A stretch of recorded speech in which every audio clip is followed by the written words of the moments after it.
ನಮಸ್ತೆ, ಬನ್ನಿ ಇವತ್ತು ನಾವು ಮಸಾಲೆ ಇಡ್ಲಿಯನ್ನು ಹೇಗೆ ಮಾಡೋದು ಅಂತ ನೋಡೋಣ. ಮಾಮೂಲಿಯಾಗಿ ಅದೇ ಒಂದೇ ತರ ಇಡ್ಲಿ ತಿಂದು ತಿಂದು ಬೇಜಾರಾಗಿರುತ್ತೆ. ಇವತ್ತೊಂದು ಸ್ವಲ್ಪ ತರಕಾರಿ ಹಾಗೂ ಸ್ವಲ್ಪ ಒಗ್ಗರಣೆಯನ್ನು ಹಾಕಿಬಿಟ್ಟು ಮಸಾಲೆ ಇಡ್ಲಿಯನ್ನು ಇನ್ಸ್ಟಂಟ್ ಆಗಿ ಹಾಗೂ ಸುಲಭವಾಗಿ ಹೇಗೆ ಮಾಡೋದು ಅಂತ ನೋಡೋಣ. ಇದನ್ನ ನಾನು ರವೆ ಇಡ್ಲಿಯಿಂದ ಮಾಡ್ತಾ ಇದ್ದೀನಿ.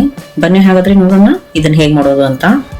ಇದಕ್ಕಾಗಿ ನಾನಿಲ್ಲಿ ಸುಮಾರು 1.5 ಕಪ್ ಅಷ್ಟು ಇಡ್ಲಿ ರವೆಯನ್ನು ತೊಗೊಳ್ತಾ ಇದ್ದೀನಿ. ಇದನ್ನ ಸರಿಯಾಗಿ ತೊಳ್ಕೊಂಡ್ಬಿಡಿ. ಇದನ್ನ ಸ್ವಲ್ಪ ನೀರು ಹಾಕಿಬಿಟ್ಟು ಒಂದು 5 ನಿಮಿಷ ಹಾಗೆ ಬಿಟ್ಬಿಡಿ. ಆಮೇಲೆ ಮೇಲೆ ಬಂದಿರೋ ನೀರನ್ನು ಬಸಿದ್ಕೊಳ್ಳಿ. ಇದೇ ರೀತಿ 2-3 ಸರ್ತಿ ರವೆಯನ್ನು ತೊಳೆದುಕೊಳ್ಳಿ. ಆಮೇಲೆ ಇದಕ್ಕೆ ನಮ್ ನೆನೆಗೆ ಎಷ್ಟು ನೀರು ಬೇಕು ಅಷ್ಟು ನೀರನ್ನು ಹಾಕಿಬಿಟ್ಟು ಸುಮಾರು ಅರ್ಧ ಗಂಟೆವರೆಗೂ ನೆನೆ ಬಿಟ್ಬಿಡಿ.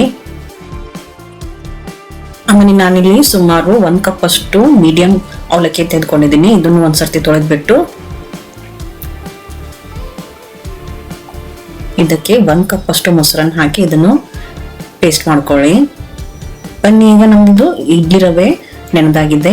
ಇದರಲ್ಲಿರುವ ರವೆ ಮಾತ್ರ ನಾವು ಹಿಂಡಿ ಬಿಟ್ಟು ತೆಗೆದುಕೊಂಡು ಆ ರುಬ್ಬಿರುವ ಅವಲಕ್ಕಿಗೆ ಹಾಕೊಂಡ್ಬಿಡಿ. ಆಮೇಲೆ ಇದ್ರ ಜೊತೆಗೆ ಸ್ವಲ್ಪ ಕೊತ್ತಂಬರಿ ಸ್ವಲ್ಪ ತುರಿದಿರುವ ತೆಂಗಿನಕಾಯಿ, ಸ್ವಲ್ಪ ತುರಿದಿರುವ ಗಜ್ಜರಿ, ನೆನೆಸಿದ ಕಡಲೆ ಕಾಳು ಹಾಕ್ಬಿಟ್ಟು ಇದಕ್ಕೊಂದು ಒಗ್ಗರಣೆ ಮಾಡ್ಕೊಳ್ಳೋಣ. ಅದಕ್ಕಾಗಿ ಕಾದಿರುವ ಎಣ್ಣೆಗೆ ಸ್ವಲ್ಪ ಸಾಸಿವೆ, ಸ್ವಲ್ಪ ಸಣ್ಣಗೆ ಹೆಚ್ಚಿರುವ ಶುಂಠಿ, ಸ್ವಲ್ಪ ಕರಿಬೇವು ಸೊಪ್ಪು, ಆಮೇಲೆ ಖಾರಕ್ಕೆ ತಕ್ಕದ ಹಸಿಮೆಣಸಿನ್ಕಾಯಿ ಮತ್ತು ಸ್ವಲ್ಪ ಈರುಳ್ಳಿಯನ್ನು ಹಾಕಿಬಿಟ್ಟು ಈರುಳ್ಳಿ ಟ್ರಾನ್ಸ್ಪರೆಂಟ್ ಆಗೋವರೆಗೂ ಹುರಿದುಕೊಂಡು ಇದನ್ನ ನಮ್ಮ ಬಾಕಿ ಇರುವ ಮಸಾಲೆಗೆ ಹಾಕೊಂಡ್ಬಿಟ್ಟು ಇದನ್ನ ಸರಿಯಾಗಿ ಸೇರಿಸ್ಕೊಂಡ್ಬಿಡಿ. ನಂತರ ಇದನ್ನ ಸರಿಯಾಗಿ ಕಲಿಸ್ಬಿಟ್ಟು ಸ್ವಲ್ಪ ಒಂದು 10 ನಿಮಿಷ ಹಾಗೆ ಬಿಟ್ಬಿಡಿ. 10 ನಿಮಿಷ ಆದ್ಮೇಲೆ ಇನ್ನೊಂದ್ಸರ್ತಿ ಕಲಿಸ್ಬಿಟ್ಟು ಇದಕ್ಕೆ ಅರ್ಧ ಟೀ ಸ್ಪೂನ್ ಅಷ್ಟು ಅಡುಗೆ ಸೋಡಾ ಮತ್ತು ರುಚಿಗೆ ತಕ್ಕಷ್ಟು ಉಪ್ಪು ಮತ್ತೆ ನಮ್ಮ ಕನ್ಸಿಸ್ಟೆನ್ಸಿ ನೋಡ್ಕೊಂಡು ಸ್ವಲ್ಪ ನೀರನ್ನು ಹಾಕೊಂಡು ಕಲಿಸ್ಕೊಂಡ್ಬಿಡಿ.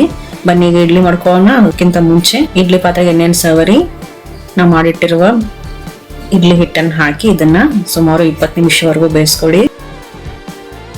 ನೋಡಿ, ತಯಾರಾಯ್ತು ನಮ್ದು ಮಸಾಲೆ ಇಡ್ಲಿ. ಇದು ನೀವು ಹಾಗೆ ಬಿಸಿ ಬಿಸಿಯಾಗಿ ತುಪ್ಪ ಜೊತೆಗೂ ತಿನ್ಬೋದು, ತುಂಬಾ ರುಚಿಯಾಗಿರುತ್ತೆ. ಇಲ್ಲಾಂದ್ರೆ ನೀವು ಕೊಬ್ಬರಿ ಜೊತೆ ಚಟ್ನಿಯೊಂದಿಗೆ ಸರ್ವ್ ಮಾಡಿ, ತುಂಬಾ ಚೆನ್ನಾಗಿರುತ್ತೆ. ಈ ರೆಸಿಪಿಯನ್ನು ಟ್ರೈ ಮಾಡಿ ಹಾಗೂ ನನ್ನ ಚಾನೆಲ್ ಅನ್ನು ಸಬ್ಸ್ಕ್ರೈಬ್ ಮಾಡೋದನ್ನ ಮರಿಬೇಡಿ. ಧನ್ಯವಾದಗಳು.